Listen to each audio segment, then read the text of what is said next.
नमस्कार दोस्तों, आपका स्वागत है। आज हम बात करने वाले हैं दोस्तों कि मार्गदर्शक जो आत्मा होती है हमारी, वो आखिर कौन होती है, वो किस तरीके से कार्य करती है और आखिर उसका हमारे साथ जुड़ने का आखिर उद्देश्य क्या होता है। ये बहुत ही ज़्यादा अहम सवाल है दोस्तों। और इसके बाद ऐसी भी बात आती है कि जैसे हमारे वीडियोज़ में हम बहुत बार मार्गदर्शक आत्मा के बारे में बात करते हैं, कुछ लोगों को डायरेक्टली पता नहीं चलता जो नए जुड़े हैं, तो मार्गदर्शक आत्मा आखिर कौन होती है। तो इसके लिए ये वीडियो बनाने का मकसद है दोस्तों। मार्गदर्शक आत्मा ऐसी आत्मा होती है दोस्तों, जैसे उच्च बलि आत्मा के बारे में हमने बात की थी कि उसने सारे लोग उसके पार हो गए हैं, सातों लोग उसके पार हो गए हैं और अब पूरी तरीके से उसको मोक्ष मिल गया है। अब उसको पृथ्वी पर जन्म लेने की कोई ज़रूरत नहीं है। ऐसे वक्त में ऐसी जो उच्च बलि आत्मा होगी उसको मास्टर्स कहा जाएगा। लेकिन मार्गदर्शक आत्मा जो होती है वो मोक्ष उसको नहीं मिला है। कैसे है कि समझो मैं 5th में हूँ, 5वीं में हूँ, तो ऐसे वक्त में मेरी जो मार्गदर्शक आत्मा होगी वो कहीं ना कहीं 11वीं 12वीं इस कक्षा की होगी। मुझसे तो वो बहुत बड़ी है, लेकिन उसको पूरी तरीके से मोक्ष नहीं मिला है। और यह मार्गदर्शक आत्मा हमारे जीवन में इस तरीके से जुड़ती है दोस्तों। सर्वशक्तिमान ईश्वर ने इस तरीके से वहाँ पर यंत्रणा बनाई है कि जैसे मैं एक आत्मा हूँ तो मेरी जिम्मेदारी किसी एक मार्गदर्शक आत्मा को दी जाएगी। और वो मार्गदर्शक आत्माएं क्या करेगी कि जैसे मैं एक आत्मा हूँ तो वो मेरी कहीं ना कहीं फाइल देखेगी, मेरा सब रिकॉर्ड देखेगी कि इसने अपने जीवन में किस तरीके से कार्य किया है, ये कौन से विकास स्तर पर है, इसको अब किस तरीके से आगे बढ़ना है जीवन में, ये कौन सी गलतियां कर सकता है, ऐसे कौन से गुण हैं जो इसमें अच्छे हैं जिसका इस्तेमाल इसके विकास के लिए बहुत ही अच्छे से हो सकता है।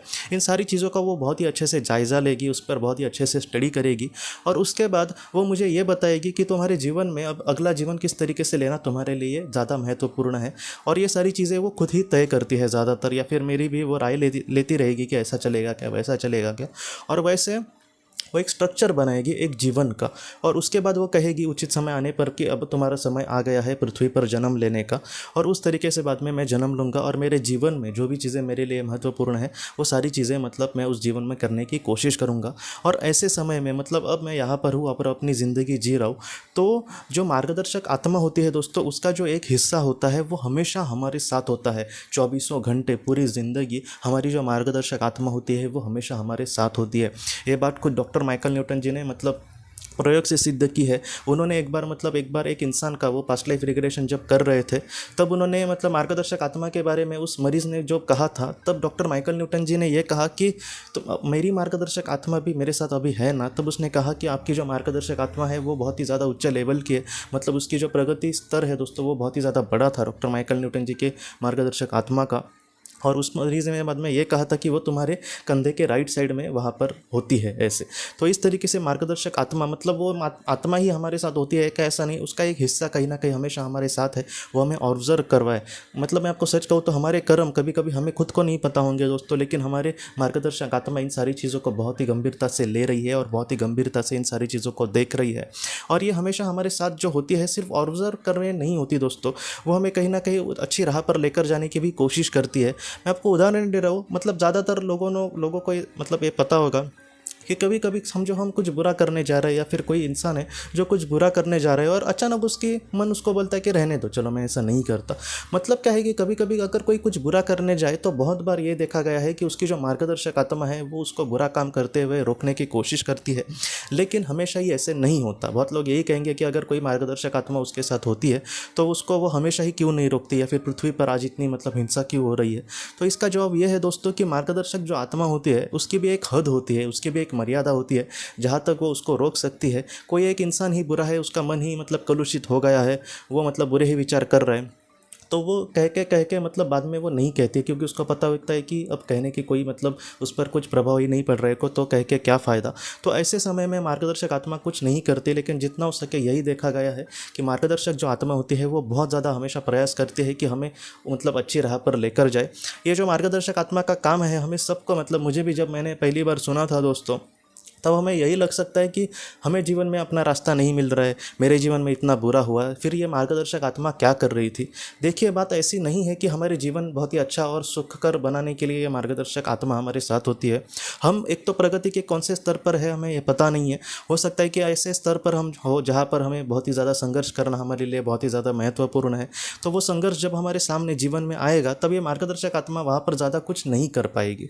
इसलिए जितना हो सके मैं हमेशा आपको यही कहता हूँ कि आप क्या करना, दिल से प्रार्थना करना कि मेरे जीवन के उद्देश्यों को पूरा करने के लिए हे ईश्वर आप मुझे मदद करना, मेरे जीवन में जो भी दुख है उसको सामना करने की मुझ में कोशिश करना, और जिस वजह से जिस उद्देश्य के लिए मेरी आत्मा ने जन्म लिया है वो आप ही अच्छे से पूरा करना, क्योंकि मैं समझ नहीं पा रहा, क्योंकि नहीं समझ में आता। बहुत लोग मुझे भी कहते हैं और मेरे ज़िंदगी से भी मैंने यही सीखा है कि एकदम परफेक्टली हमें समझ नहीं आता कि मैं आगे क्या करूं।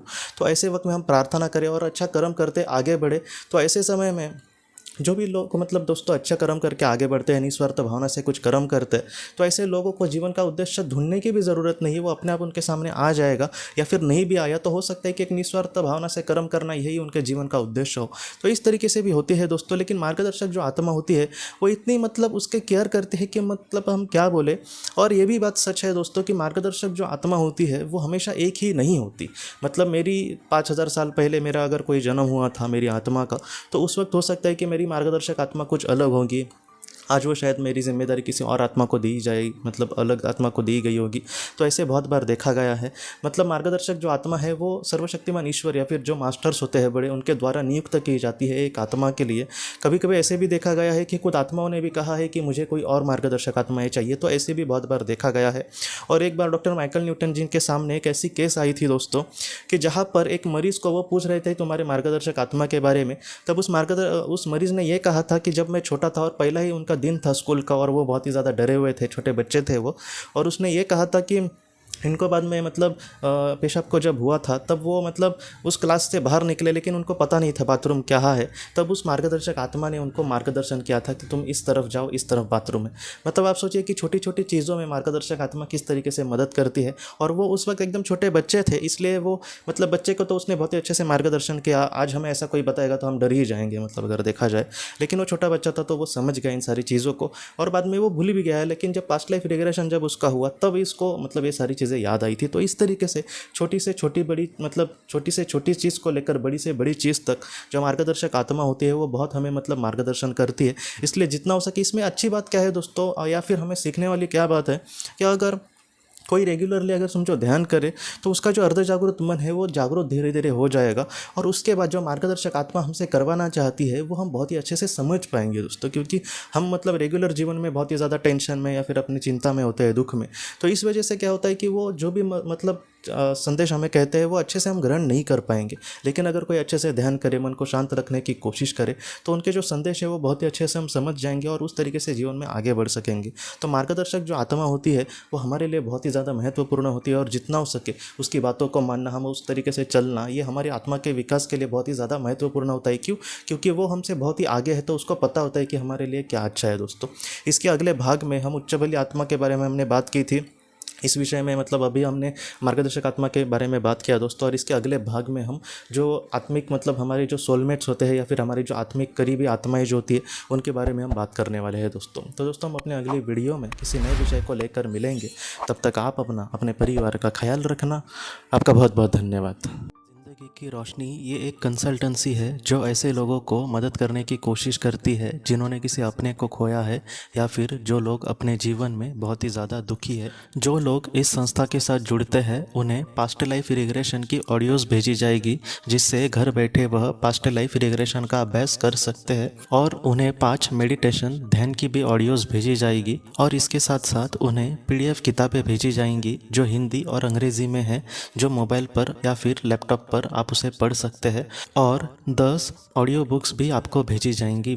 तो दोस्तों अगर आप इस संस्था के साथ जुड़ना चाहते हैं तो कृपया इस नंबर पे व्हाट्सएप मैसेज करें। आपका बहुत बहुत धन्यवाद।